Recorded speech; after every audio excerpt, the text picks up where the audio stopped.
नमस्कार, मैं हूं सुरेश चौहान के और आप देख रहे हैं चलते चलते में आज हम आपके सामने एक बॉलीवुड की संगीत क्षेत्र की सबसे बड़ी हस्ती को लेकर आए हैं। अभिजीत जी, आपका स्वागत है। आप एक बंगाली परिवार, कानपुर में जन्मा, मुंबई में जाके करियर किया और दुनिया भर में नाम फैलाया। अब इस पड़ाव पर आके क्या लग रहा है? देखिए, ज़िंदगी हमेशा एक संघर्ष के साथ रहा है। जब कभी ऐसा लगता है कि रिलैक्स होके 4 दिन सोया और टीवी देखता रहा, आपको देखता रहा, तो ऐसा लगता है कि यार ये कुछ डल हो गया।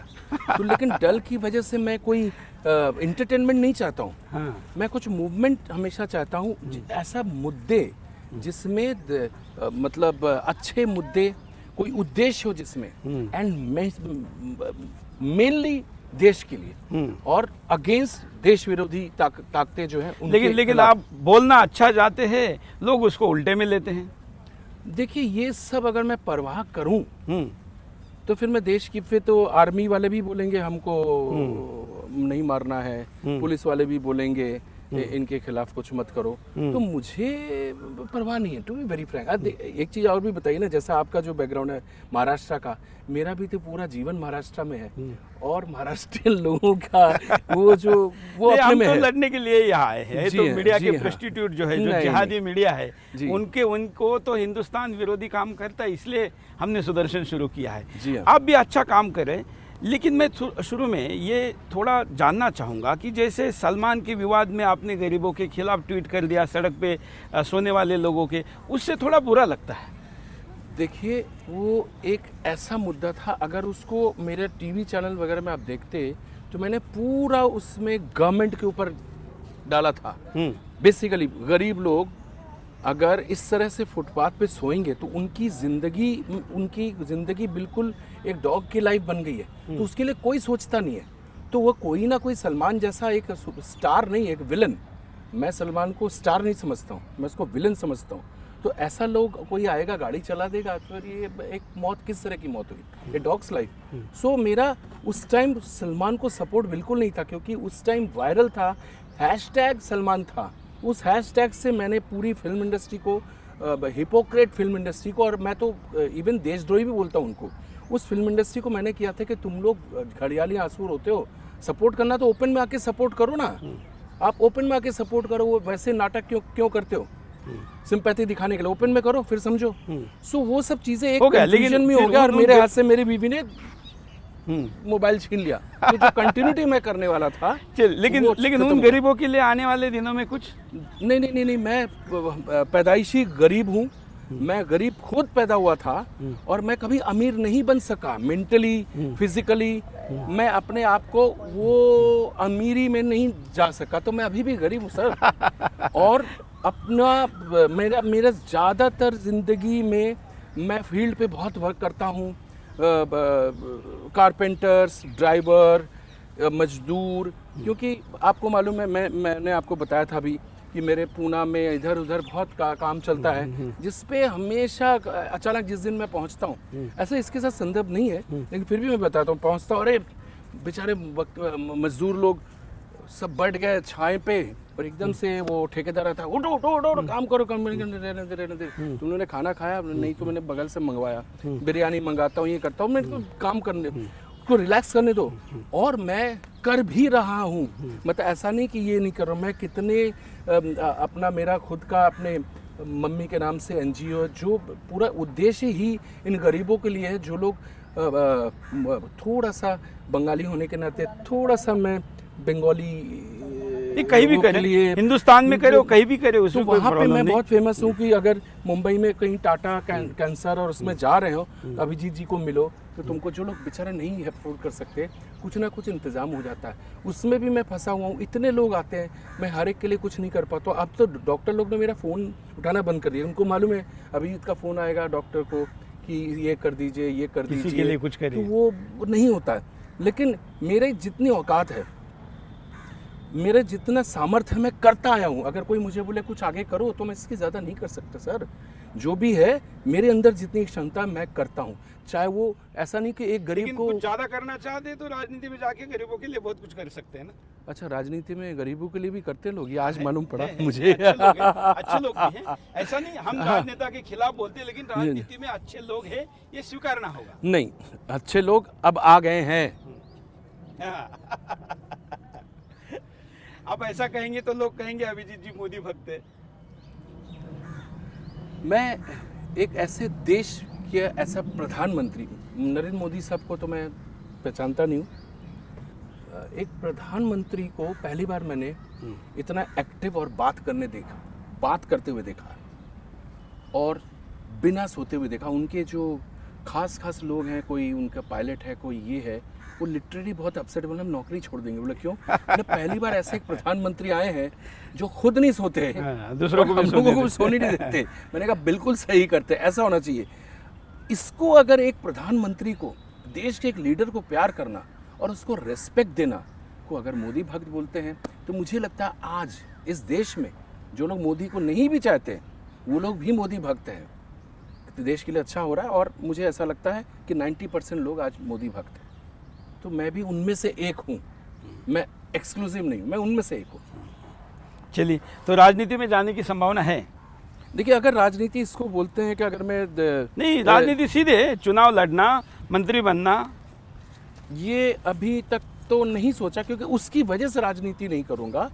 लेकिन राजनीति मैं कर रहा हूँ, बहुत दिनों से कर रहा हूँ। वो तो देश सेवा, वो राष्ट्र नीति है। हाँ, तो मैं आप लोगों की टेक्निकल लैंग्वेज इतना नहीं समझता हूँ जितना मैं प्रैक्टिकली करता हूँ कि इसको लोग बोलते हैं कि ये तो लेकिन ऑप्शन ओपन है। हाँ, तो ऑप्शन ओपन है, मतलब लोग ये कहते हैं कि आप तो अभी राजनीति पे आ गए। मैंने कहा यही राजनीति है, क्या बहुत है, अच्छी क्या बात है, बंगाल में भी किसी बंगाली शेर की जरूरत है। जी, आज इंडिया में एक बंगाली शेर की जरूरत है। जब बंगाली शेर गुजरता, दहाड़ता है, गुर्राता है, तो पूरे देश को आवाज मिलती है, चाहे वो नेताजी सुभाष चंद्र बोस हो या रविंद्रनाथ टैगोर हो या हमारे स्वामी विवेकानंद थे और डॉक्टर श्यामा प्रसाद मुखर्जी थे, जिनकी आवाज इंटरनेशनली गूंजी है। बिल्कुल, सिर्फ बंगाल में नहीं, वो तो वर्ल्ड लीडर थे, तो वो वर्ल्ड लीडर थे, सुभाष बाबू से लेके तमाम लोग जो थे। मुझे वर्ल्ड फिगर नहीं बनना, लेकिन अगर मैं देश में एक बंगाली की भी आवाज हमारी तरह, तो हमारे सोए हुए बंगाली हैं जो लोग बंगालवाद में ज्यादा हैं लेकिन राष्ट्रवाद में उतने नहीं हैं। वो लोग सो रहे हैं, उनको कुछ लेना देना नहीं राष्ट्र से। वो लोग अपने बंगाल से ही खुश हैं, अपने लिटरेचर, उनको आप दोष नहीं दे सकते, लेकिन उनको ऐसा लीडर नहीं है उनके पास जो राष्ट्रभक्ति जगाए। इसलिए तो हम आपको कह रहे हैं ना कि करिए, इसलिए तो मैं भी आपको कर रहा हूँ, आप मुझे हेल्प कीजिए।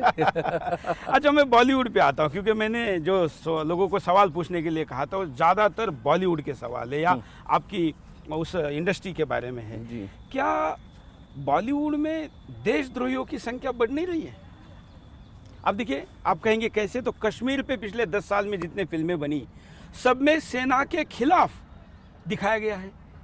एक फिल्म भी कश्मीरी हिंदू के फेवर में नहीं है। देखिए, बॉलीवुड के बारे में जब भी आप सवाल कर रहे हैं तो you are asking to a wrong person. मैं शुरू से ही बॉलीवुड में नहीं था, आज भी नहीं हूँ।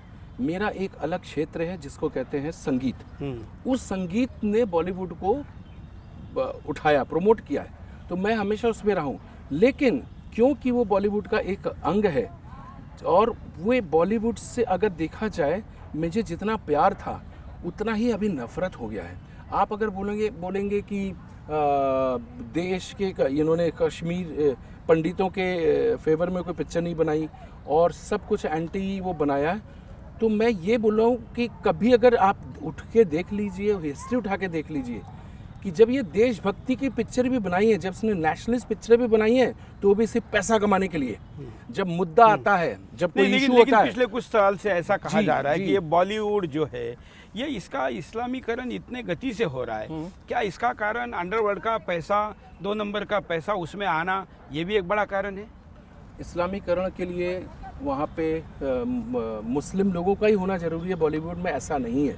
हमारे बॉलीवुड में मोस्टली जितने हिंदू लोग हैं, नॉन मुस्लिम हैं, they are anti national, it's not Muslim, they are anti Hindu. Yes, mostly. लेकिन वो नाम जैसे ये आप हीरो को मत लिए, आप डायरेक्टर को देखिए, प्रोड्यूसर को देखिए। आप ये जो पीके पिक्चर आई, कि आप ये पिक्चर आप किसी दूसरे धर्म के ऊपर बना दो। बिल्कुल, हमने तो इसके खिलाफ कैंपेन चलाया। हम मुझे सुनिए- 100 करोड़ रुपए की नोटिस भेजी थी सुनिए जी, और पूरा हिंदू मंदिरों के खिलाफ, हिंदू भगवानों के खिलाफ, हिंदी रीति रिवाजों के खिलाफ। यहीं पे तो हम मार खाते हैं कि हम सिर्फ आवाज उठाते हैं और कुछ नहीं उठाते। यही तो प्रॉब्लम है। मैं तो बोलता हूँ जम्मू कश्मीर में जब सेना के ऊपर ईटा मारा जाता है तो सेना के पास एक गोला होना चाहिए। एक ईटा मारा उनको नहीं लगा, पत्थर मारा नहीं लगा, ये पूरा एक गोला के और सबको खत्म कर देना चाहिए। अगर मैं पूछूं क्यों नहीं करना चाहिए ऐसा, हम तो भगवान से ज्यादा अपने सेना को मानते हैं। मुझे ऐसा लगता है कि राम मंदिर के साथ साथ, राम मंदिर बनना चाहिए, राम मंदिर के साथ साथ और एक तरफ शौचालय भी जो कैंपेन पे चल रहा है, लेकिन एक कैंपेन अगर शुरू किया जाए कि हर जवान के नाम पे एक मंदिर बनेगा ही बनेगा, उनको कोई चक्र मत दीजिए, कुछ ये नहीं दीजिए, लेकिन उनको पूजा करना चाहिए। बिल्कुल, वो पूजा और करते हैं उनके तो आप कारण मंदिर ही जा हम सकते यहाँ हैं। हिंदुस्तान में आराम की नींद सो सकते हैं। जी हाँ। अदरवाइज तो नहीं सो सकते। लेकिन बॉलीवुड में जिस प्रकार से एंटी हिंदू एक्टिविटीज को बढ़ावा मिलता है, उसको कैसे रोकेंगे, क्या होगा? क्योंकि परिणाम तो बहुत बुरा हो रहा है। आप इनको अंदर कर दीजिए, इनको थोड़ा जेल की हवा सड़ने दीजिए। ये भट्ट बंधु जो हैं, उनको अब महेश- हिंदू मत कहिए, वो तो धर्म बदल चुके हैं। नहीं, इसका मतलब ये महेश तो भट्ट नहीं। धर्म बदल हाँ, तो इसका मतलब एंटी नेशनल होना तो जरूरी नहीं ना। ए.आर. रहमान ने भी धर्म बदला है, लेकिन माँ तुझे प्रणाम वगैरह वही गाते हैं, वंदे मातरम में उन्होंने गाया। तो वो लेकिन तो दाऊद का एंटी जो नेशनल पैसा तो नहीं आता है है, वो पैसा फिल्मों में जब लगता है, या दाऊद जैसों का पैसा, वो तो सारा की सारा एंटी नेशनल एक्टिविटी में जाता है, ग्लैमराइज किया जाता है। नहीं, इस बात में टेक्निकल ये सब तो मुझे पास कोई डेटा नहीं है, ना तो मैं इसके बारे में जानता हूँ, टू बी वेरी फ्रैंक। लेकिन इतना जानता हूँ कि लॉबी पूरी बन चुकी है, और जब से ये जो नई सरकार आई है तब से ये लॉबी बहुत ज़्यादा गरमा रही है, और अंदर अंदर से हम लोगों को पूरा खबर आता है कि अब ये लोग ऐसे, और इनके लिए सबसे इजी है, ये घटिया फिल्म ही बना देंगे, एंटी गवर्नमेंट पिक्चर बना देंगे, और इतनी घटिया बनाएंगे, इतने गंदा वो पिक्चर बनाएंगे कि सेंसर को रोकने के अलावा कोई काम ही नहीं है। सेंसर को रोकना ही पड़ेगा, और इन्होंने फंडा बना लिया कि जैसे ही सेंसर में रुकना चाहिए फिर न्यूज में आएगा, पब्लिसिटी फिल्म में फिर होगी। पब्लिसिटी मिलेगी।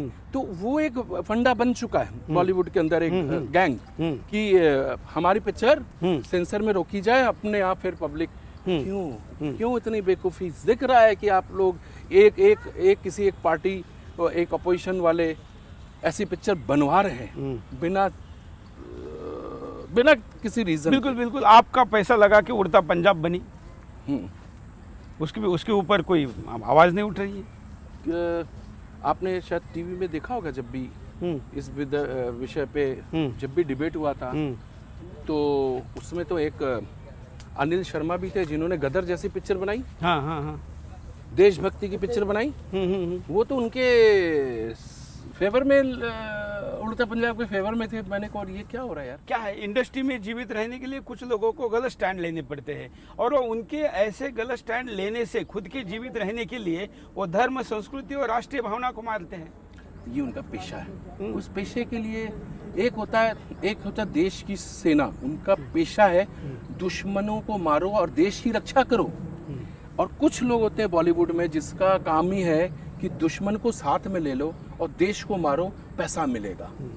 ये बिल्कुल उल्टा है। सो जो अपना प्रोफेशन है, जिसका प्रोफेशन, उसको रहने दीजिए। इससे अच्छा तो एक कॉन्ट्रैक्ट किलर ज़्यादा ऑनेस्ट है तुम लोगों से ज़्यादा, जो अपना प्रोफेशन ईमानदारी के साथ कर रहा है। लेकिन तुम देश के खिलाफ, देश कला के नाम पे, कला के नाम पे दबे हो, आप देश के खिलाफ पिक्चरें बनाते हो, और एंटी हिंदू रिलीजन आप पिक्चरें बनाते हैं। दैट इज बिगेस्ट वो। अच्छा, ये अगर इस तरह का हो रहा, मैं आपको बताता हूँ, मेरे घर की बात बता रहा हूँ, ज्यादा दूर मत जाइए, हमारे घर के बच्चे ही उतने भी हिंदू नहीं है, इतना बड़ा उनका बाप जितना बड़ा हिंदू है, उनको कुछ मतलब ही नहीं लेने से। क्यों हो रहा है? क्योंकि बॉलीवुड में ने परिणाम किया नहीं, ना, बॉलीवुड सीरियल्स ने, टेलीवुड हो, बॉलीवुड हो। क्यों? स्कूल में भी यही है। हाँ। उनके स्कूल में सब कुछ जितना भी है, कॉन्वेंट और ये वो, तो उनको उतना हिंदुइज्म के हर धर्म अपने धर्म को पहले रख के उसी बेसिस पे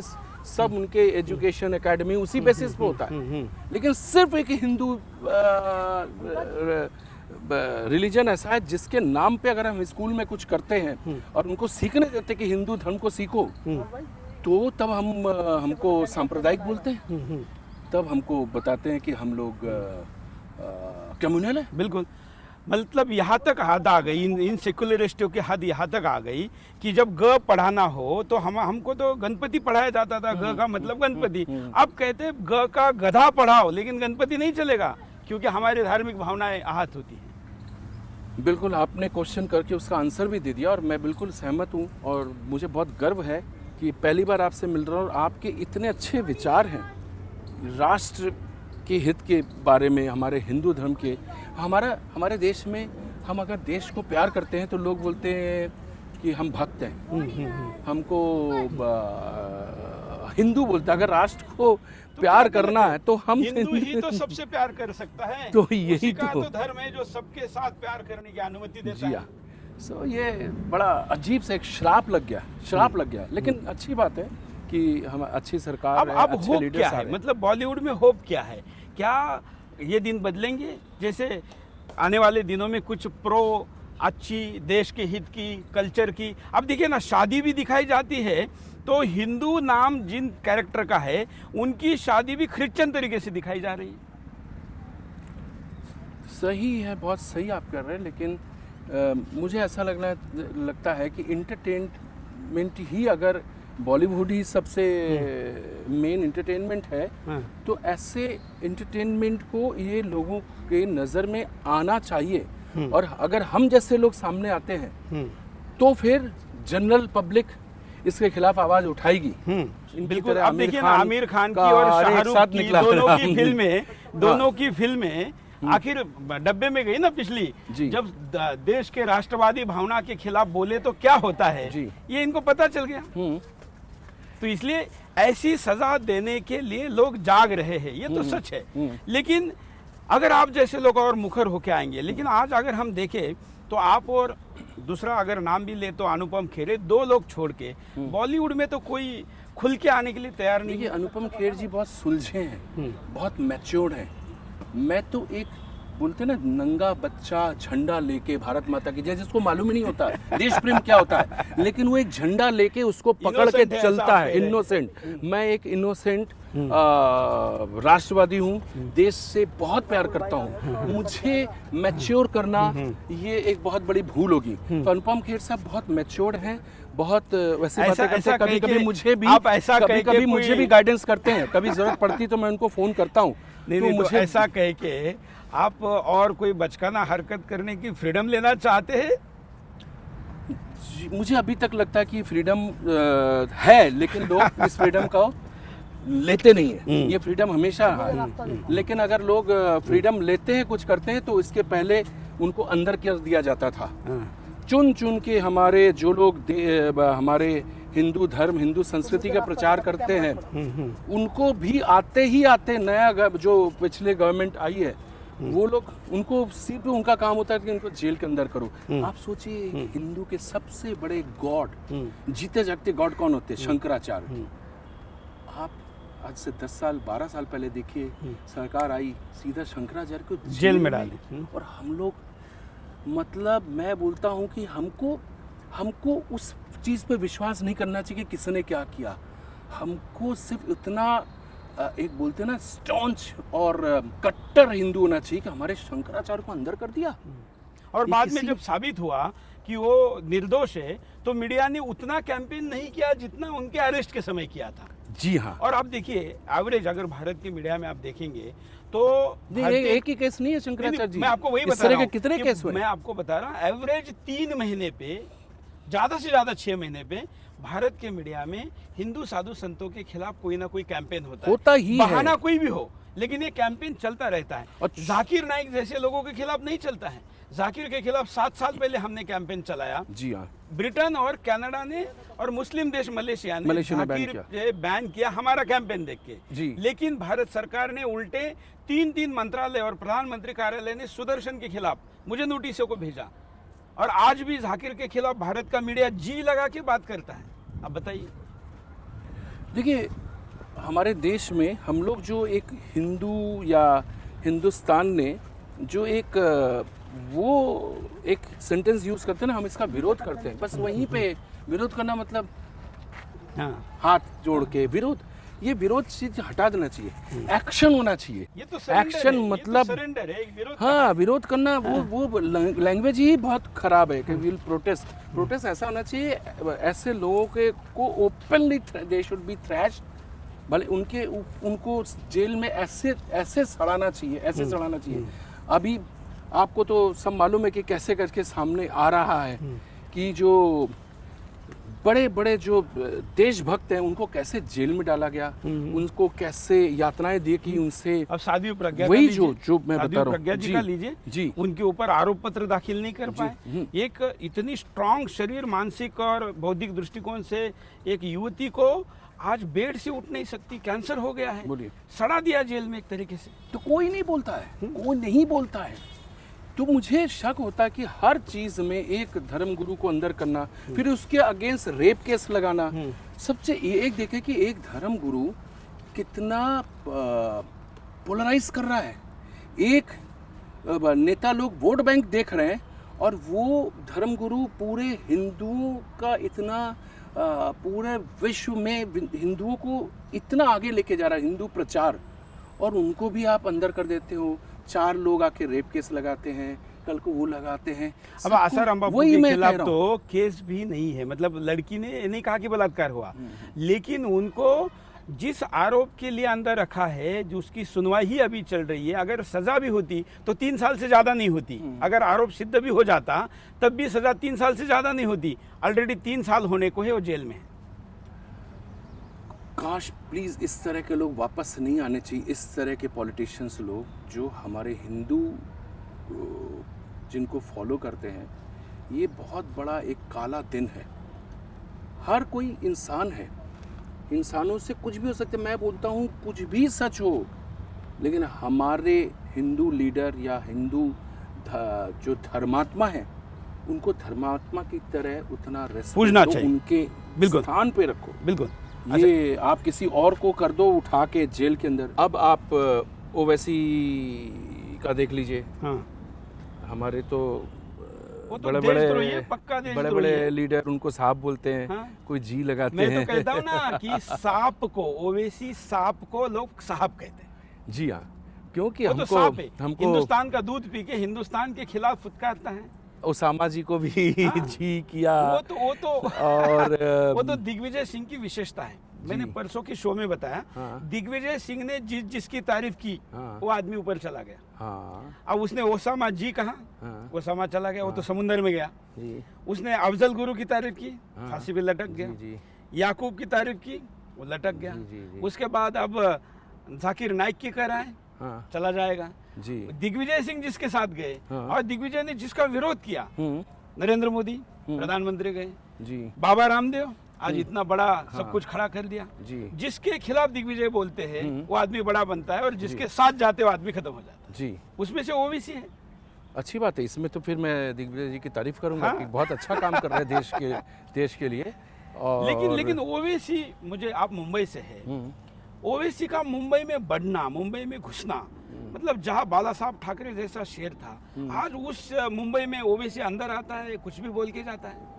ये एक दुर्भाग्य है, बाला साहब आज हमारे बीच नहीं है। लेकिन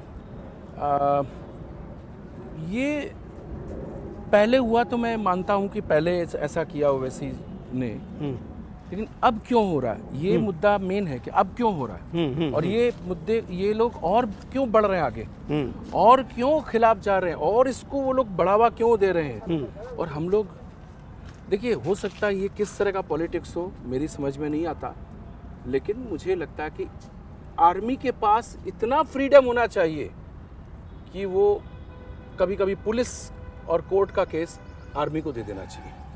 नहीं तो हमारे देश में इतनी बड़ी आर्मी है, शायद विश्व की नंबर 2 की आर्मी है, और क्षमता में नंबर 1 है, जो सबसे क्षमता में कम नंबर 1 साधनों में है। सबसे ज्यादा तो काम करती है। देशद्रोहियों के खिलाफ तो सिर्फ आर्मी के ही ऊपर डाल देना चाहिए। बिल्कुल। और मैं तो कहता हूँ, हमने तो कैंपेन चलाया, राजनाथ सिंह को मैं इस इंटरव्यू से भी हम दोनों मिलकर आह्वान करते हैं कि पिछले सरकार में तो ऐसे मजबूर और मजदूर जैसे होम मिनिस्टर थे, अब तो जरा कुछ राजनाथ सिंह अपनी सिंह वाली चीज दिखाए और जाकिर और ये ओवैसी जैसे दुष्टों को जेल के अंदर डालें।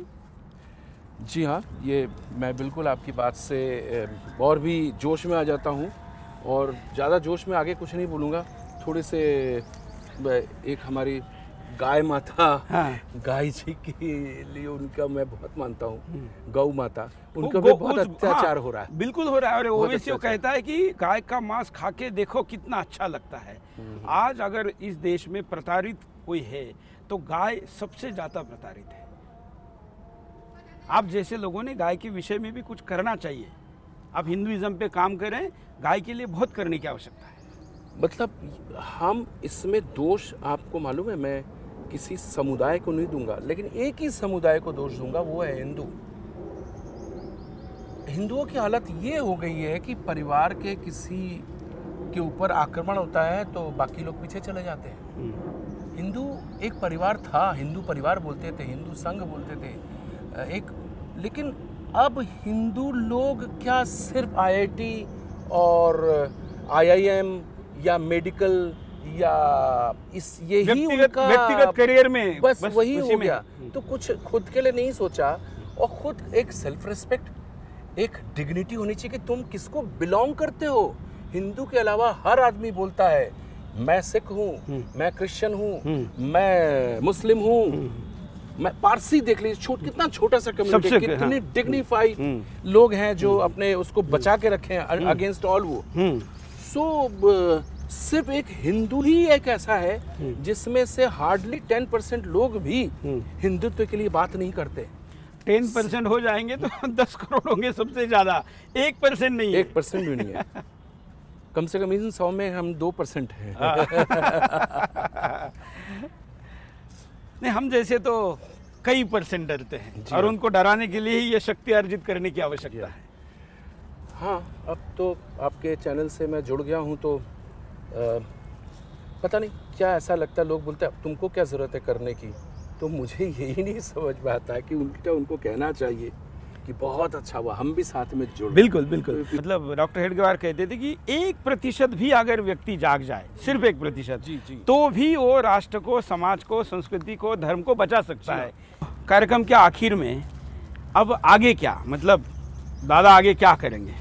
देखिए, आपने मेरे अंदर जोश भर दिया। अब मुझे भी कुछ कर दिखाने की एक आरजू है, हाँ कुछ करना है। हाँ तो बोलते हैं ना, सर पे कफन बांध के आ गया हूँ, हाँ लेकिन उतने जोश में नहीं है, हाँ। तो कहीं ना कहीं प्यार से भी काम होता है। तो अब थोड़ा आप सुरीला। दादा भी अगर प्यार के नाम से करे तो कैसे चलेगा? कम जी से हाँ। कम दादा ने तो दादागिरी में करना हाँ, चाहिए। तो थोड़ा सा दादागिरी में भी एक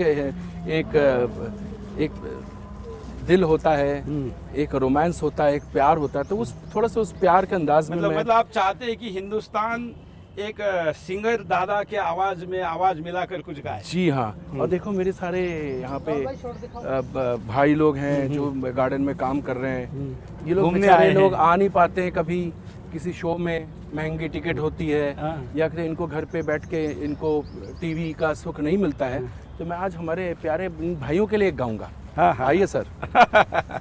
हाँ बच्चों, तुम लोग मेरे साथ गाना, आजा आजा आजा आजा। मैं कोई ऐसा गीत गाऊं कि आरज़ू जगाऊं, अगर तुम कहो। मैं कोई ऐसा गीत गाऊं कि आरज़ू जगाऊं, अगर तुम कहो। मैं कोई ऐसा गीत गाऊं अगर तुम कहो। फिल्म में तो ये गीत गाया गया था एक हीरोइन के लिए या नायिका के लिए। मैं मानता हूँ कि इस वक्त हमारा संदर्भ भारत माता से है और इसलिए जो आरजू है वो भी भारत माता के लिए कुछ पूरा करने की होगी। जी। आपकी इस आरजू के लिए हिंदुस्तान आपका साथ देगा, ऐसी हम अपेक्षा करते हैं और आपके आगामी भविष्य की जो भी दिशा है उसके लिए हम शुभकामनाएं देते हैं। Thank you sir. भारत माता के जय। वंदे मातरम। वंदे मातरम।